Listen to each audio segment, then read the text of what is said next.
Good evening, good morning, good afternoon. Welcome to Focus on Liberia. I am the West African correspondent, Edward Amara. Welcome to the latest news update on the African continent. Welcome to this all important African program.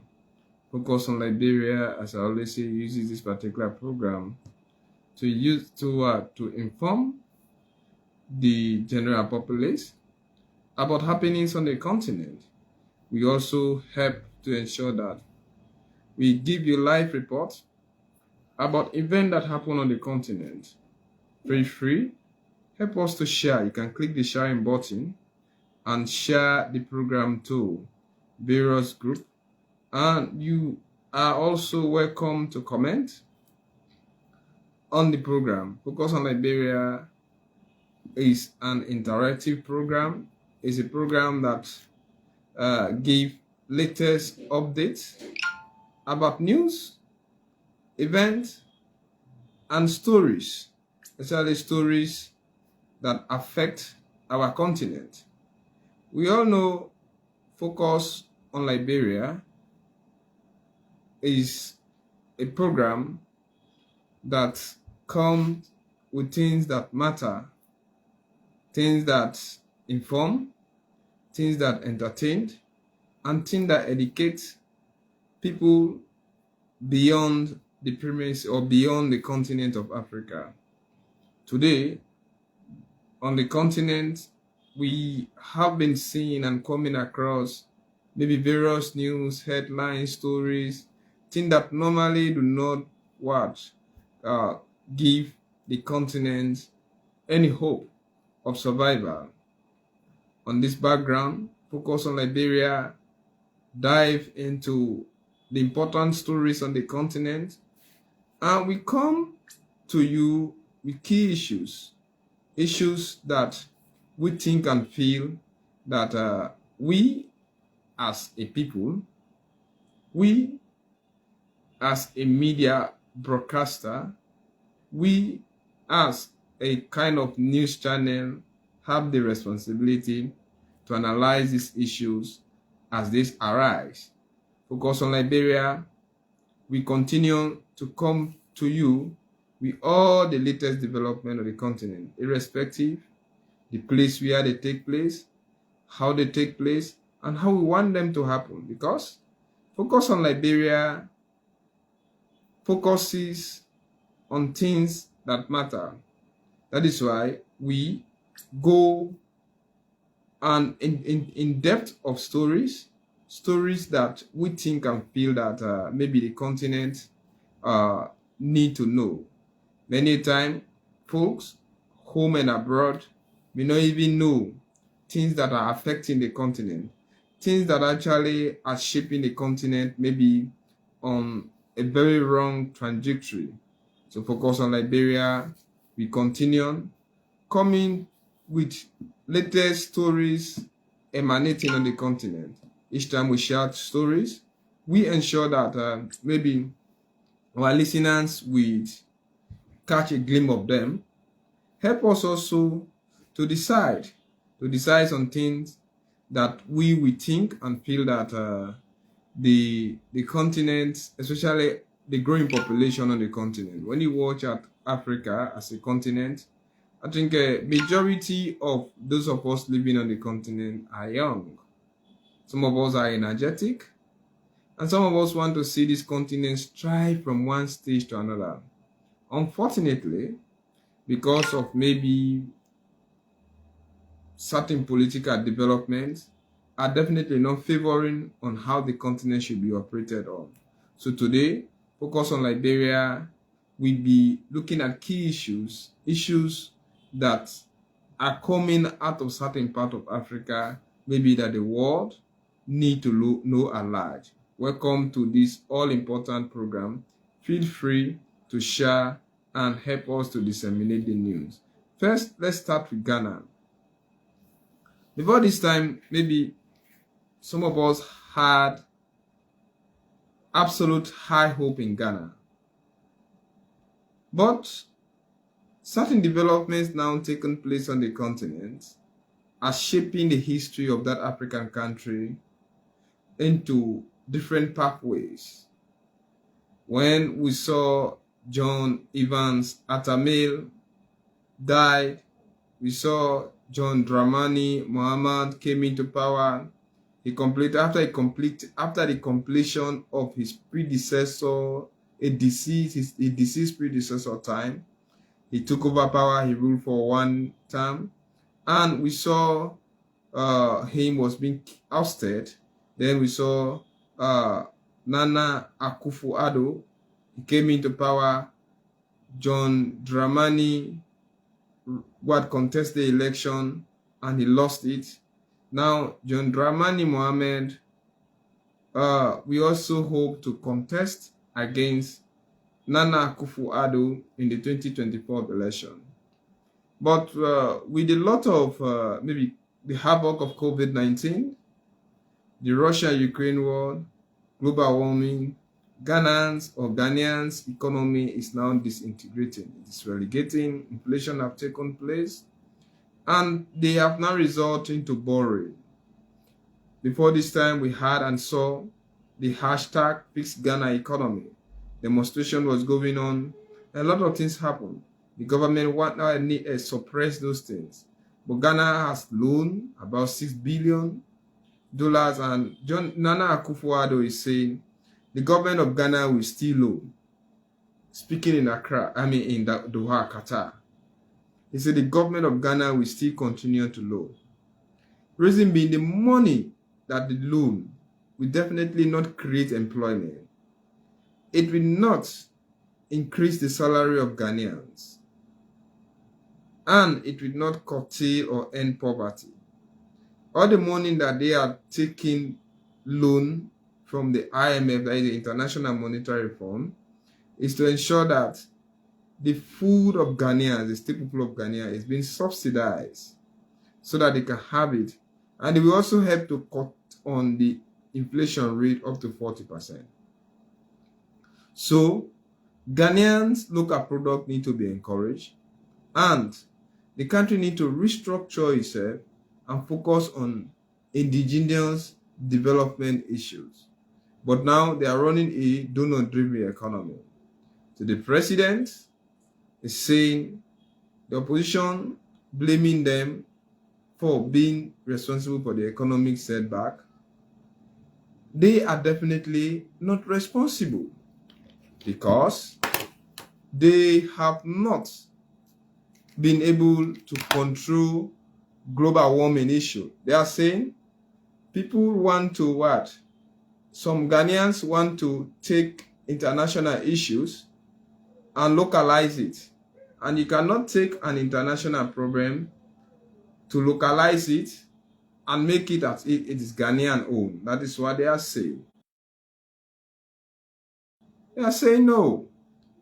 No today and no tomorrow. And they are asking those who are actually willing to help stop the economic crisis into Ghana to do it so out of their own pollution. The government is craving on the indulgence of her citizens to ensure that maybe they pamper the situation. They create a type of platform where Ghanaians will definitely favor their economy. But based on the current standard of things, it is donor-driven economy. The money being loaned is not going to help salvage the Ghanaian situation in terms of employment, in terms of ending poverty, and in terms of increment in salary. The loan will only be utilized to ensure that it cuts down on inflation and also subsidize on the current high cost of living in terms of feeding or food, their staple food. So that is where they are saying. So Ghana now, maybe one may say they are in a laughable stock situation, but their economy, like any other African economy, is suffering. But luckily enough, they have been able, absolutely been able to pay for the fees of those who have those who are working. They have been able to pay salary. The government have not been taken aback into certain facilities, although the country has been faced with enormous challenges. But coming up, they are about to take a very maybe different space where the opposition is actually accusing the ruling party of intending to invest most of the loan money on campaign programs. The opposition have actually accused the Ghanaian government led by Nana Akufo-Addo of mismanagement, embezzlement, and making corruption as an established power institution into the Ghanaian society. They have accused the government on several occasions of actually being responsible, being absolutely responsible for the downshape of the Ghanaian economy. And they are actually calling on the general populace to ensure that they vote them out of power. We go to Tunisia in North Africa. Tunisia is another laughable stock, where you're having a law professor, Kai Said, into power. Kai Said have manipulated almost everything in Tunisia, created a government which answers to his whim and caprices, handicapped the parliament, crippled the judiciary, and set up a type of cabinet system where he employed his yes men. And today, he is full of hate speeches. He's actually responsible for the attack of most African migrants on the Tunisian soil. Even those who are black in race are complaining against him. He's denying that. And there was a kind of satire, a barber and an elephant, being presented, which exposed the brutality of police in that part of the world. The police resorted in beating those people, accusing them of being cannabis sativa taker. The judge is now saying they should be dismissed. And we all should take note that after the all Arab uprising, Tunisia is the only uninterrupted or undisturbed democracy on that part of the continent. However, having an outlaw, somebody who believes in a non-diplomacy or a non-diplomatic way of negotiating things out on power, may definitely not end up to give birth to good children. So I think Africa need to be on the rise and see what to do to ensure that things like that do not continue to occur on the continent. Go by into East Africa in Uganda. And a police officer killed himself or committed suicide after firing several times into the room of his boss. We also knew that some part of last month, a police officer shot dead one of the country deputy ministers. The issue behind that Kuya killing was never known. On Wednesday morning, in one part of the suburbs into Uganda, Kampala, that is the capital city, a police officer shot several times into the room of his overlord or his boss. What led to the shooting or the several shooting into his overlord boss was never known. It could not be mentioned, and the police are still investigating the issue. However, the Ugandans are saying this issue have actually become perpetual, and it is now only becoming a scene where you see police officers taking arms and ammunition against their bosses. I think the Ugandan Inspector General of Police and other psychologists into the country are calling for more training of the police, especially to tell them how they can actually negotiate their issues. We all know what is stress. Some people actually don't say. In Africa, it's the only area that they have most people who are actually working are being constantly or perpetually suppressed by their bosses. And the result of that, it can easily lead to fracas and even total damage. And Uganda according to the police officer, in a space of 2 weeks, this is the third what? The third is an attempted, the third murder anyway, because or suicide act. The police officer who killed the army who killed the deputy minister also end up to open firing on himself, so that he took his life in order for him to escape trial. This police officer today, after firing several times into the room of his boss, and God could have it, maybe the boss took notice that his bodyguard has the intention of taking his life. The bodyguard ended up to kill himself with the notion that he actually killed the police officer, little knowing that the man did not kill himself. And there was also another killing of an officer by his a constable into the country. So they are saying they think and feel that maybe some police officers need to be properly educated on how to handle stress, and maybe bosses also should know how they should control their subordinate, or else they are controlling arms and ammunition. And in the world, we have 3 G's. We have gun, or we have God, we have government, and we have the gun. But God is in heaven. The government is here, and they have the gun. They can almost use everything. So we need to be absolutely careful of the 3 G's. We go in the same East Africa, when fighter plane crashes in Sudanese city, that is Khartoum. Nobody knows what dropped down the plane of the Sudanese army. However, some people are claiming that it was a failure by the pilot.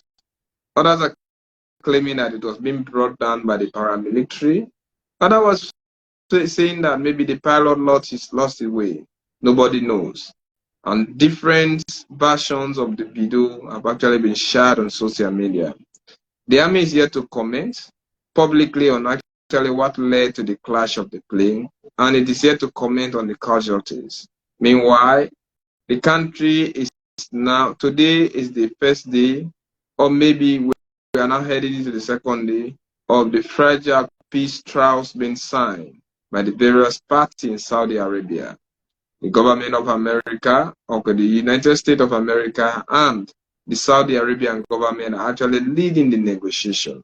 And these 2 parties have greater interest into the war into Sudan. So we are praying and hoping that they have the ability to maybe prevent the conflict going. Women have been raped, women have been tortured, the economy have been set back, killing, and over 1 million people are definitely now on display. There is fear that should this situation continue, the condition in East Africa is going to be compounded. Uganda is not peaceful, Ethiopia is not peaceful, Somalia is not peaceful, South Sudan and North Sudan are definitely not peaceful. Kenya is seated on the fragile peace because of the activities of Al-Shabaab, very close to them. The DRC is suffering from the own. Rwanda is having a dictator, but a benevolent dictator governing. So all of those issues going on in East Africa are definitely not good to hammer home. We come back to Algeria. We find a story. One of Algeria's best known opposition leader, Karim, have been arrested. Karim was actually responsible for the downfall of Abdelaziz Bouteflika. Abdelaziz Bouteflika is one of Algeria's longest serving, if not the longest serving president. He was so old, he refused to step down, and 89 years old. We had a series of demonstrations from 2018 to 2019. Finally, in 2019, Abdelaziz Bouteflika resigned on television cameras. So we had an opposition who was robustly supporting a total change of government. But those who inherited the government of Abdelaziz Bouteflika still continue to be into that corrupt nature.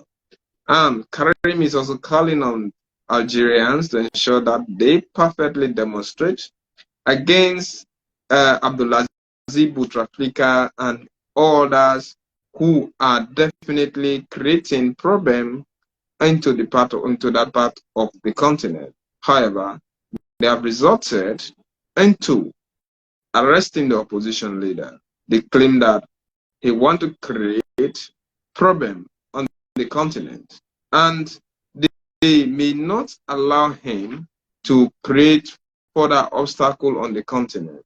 So what they are saying, he should actually be apprehended and taken to court for inciting the Algerians to come out on the street. And those who are responsible for the very acts are the army and the police. So series of demonstrations are actually expected in the capital because the political figure being arrested is a very huge one. As I said, he was definitely responsible for the downfall of the long-serving leader, Abdulaziz Bouteflika, who lost his life some months back. He is Algeria's longest serving, or he was Algeria's longest serving leader. And this opposition leader thinks and feels that maybe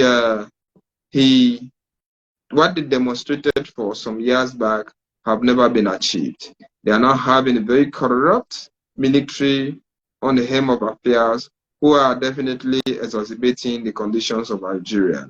And mind you, Algeria is one of the few countries on the continent where maybe people are being suppressed, harassed, tortured, and it is also en route to going into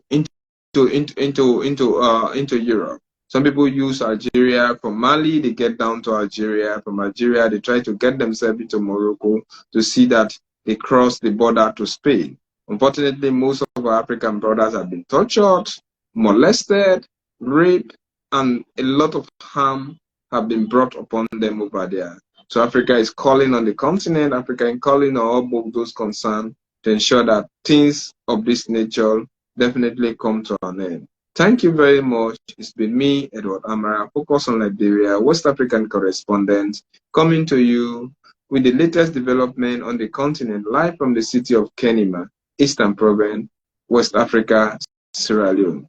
Join me tomorrow, same time, same place, where you will get all the latest development on the continent. To end this short news broadcast, the main headline: Ghana soon to start borrowing. Again, President Nana Akufo-Addo said, Tunisia court dismisses student case over satirical song.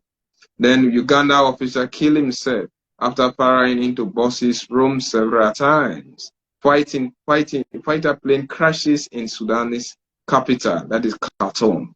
One of Algeria's best-known opposition leaders has been detained by the authorities for unknown reason. Thank you very much. Good night.